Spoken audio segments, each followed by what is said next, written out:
आपने आयुर्वेद में 3 चीज़ें सुनी होंगी, वात, पित्त और कफ। अब हम इस वीडियो में ये समझेंगे कि कैसे आप अपने पित्त और कफ को कंट्रोल कर सकते हो और आपको क्या करना चाहिए अगर आपकी बॉडी कैसी है। तो अगर आपकी कुंडली में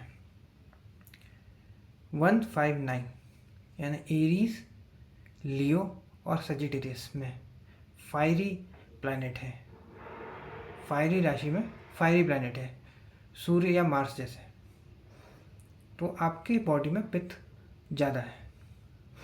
और सूर्य मार्स का कॉम्बिनेशन है तब भी होगा।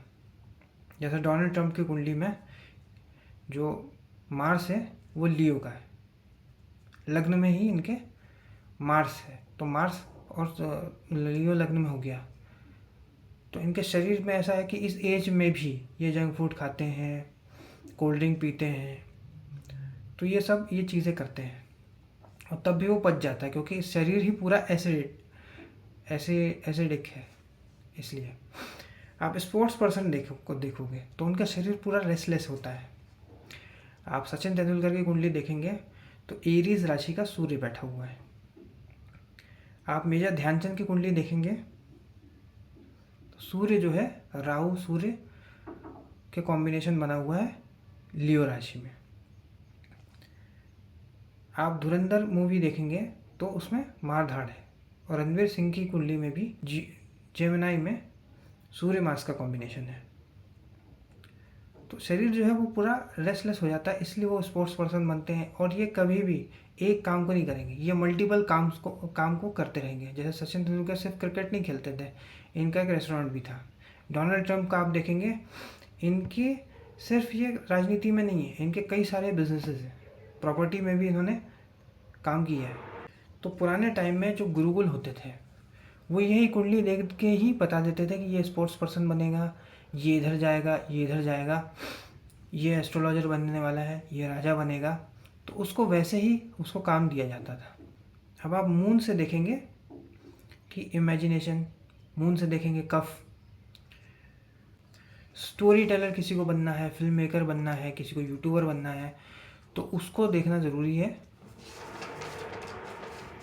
कि उसका मून कैसा है। हाई अगर आपका कफ जी शरीर में कफ बहुत ज़्यादा है तो आपके इमोशंस बहुत ज़्यादा है, शरीर में पानी जो है वो आप होल्ड करके रखते हो। राहु अगर लग्न से कनेक्टेड है या 10वें घर से कनेक्टेड है तो ये कई सारे काम कर सकते हैं। राहु और मून ये किसी स्वराशि के प्लैनेट से ऑस्पेक्टेड है या फिर किसी एक्सॉल्टेड प्लैनेट से ऑस्पेक्टेड है, तो ये कई सारे काम कर सकते। तो ऐसे लोग जो है ज़्यादातर आर्टिस्ट बनते हैं जिनके शरीर में कफ ज़्यादा होता है। जैसे मान लीजिए कि वीनस मून का कॉम्बिनेशन है, वीनस मून एक दूसरे के ऑस्पेक्ट में है, वीनस मून मरकरी जो है आपके ट्राइन का संबंध बनाते हैं, यह चंद्रमा से अगले भाव में वीनस है।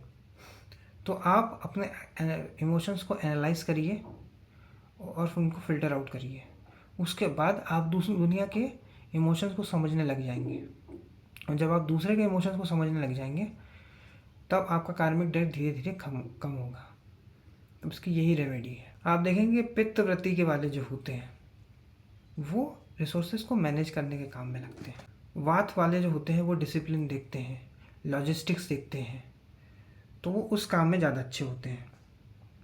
आप देखेंगे इसको लिए सौर शास्त्र भी बना है। सौर शास्त्र मतलब जब चंद्र नाड़ी एक्टिव होती है ये वाली, तो लोग खाना नहीं खाते, उसके लिए सूर्य नाड़ी एक्टिव होने चाहिए ये वाली राइट साइड वाली। तो लोग जो है तुरंत उठकर जो है खाना कई बार नाश्ता नहीं करते हैं। अमेरिका में उनको कैटेगरी क्रिएट करनी थी तो उन्होंने ये क्रिएट किया कि ब्रेकफास्ट करना ज़रूरी है, ये करना ज़रूरी है। हमारे में शुरू से ही ये होता है, लोग सुबह उठते हैं, फिर वो नहाते धोते हैं, नित्य कर्म करते हैं, उसके बाद पूजा पाठ करने के बाद खाते हैं। अब जैसे आसाम में पहले चाय नहीं होती थी, लेकिन अंग्रेज़ों ने उगाई ताकि आपके शरीर में जो एसिडिक है वो ज़्यादा बढ़े। तो अगर आपके शरीर में ये सब बढ़ेगा चाय के कारण, तो आप कुछ इनोवेशन सोच ही नहीं सकते। आप स्टेबिलिटी सोचोगे, सरकारी नौकरी के बारे में सोचोगे। ऐसे ही मज़दूरों के साथ भी किया जाता है कि उसके काम करने के बाद एंटी डिप्रेसेंट रिलीज़ होते हैं, तो उसको चाय दे देते हैं ताकि वो कुछ और सोच ही नहीं सके। बिजनेस वाले जो लोग होते हैं उनका सूर्य और जुपिटर कुंडली में बहुत अच्छा होना ज़रूरी है। इसलिए सुबह उठते से ही पहले तो चाय बंद ही कर दीजिए, शुगर बंद कर दीजिए, और सुबह उठते से गर्म पानी पीजिए, योगा करिए, तो उससे धीरे धीरे चीज़ें अच्छी होती जाएंगी। अब आपने देखा होगा कि ये बर्गर पिज़्ज़ा के साथ वो कोल्ड ड्रिंक ज़रूर देते हैं ताकि आपकी जो पेट की अग्नि है वो वहीं की वहीं बुझ जाए और पेट खराब हो जाए। तो ये तो वीडियो आयुर्वेद से ज्योतिष को लिंक करने का। अगर ये वीडियो आपको पसंद आए तो वीडियो को लाइक करें, शेयर करें और चैनल को सब्सक्राइब करें। आप इस वीडियो के बारे में क्या सोचते हैं ये कमेंट सेक्शन में ज़रूर मेंशन करें। धन्यवाद।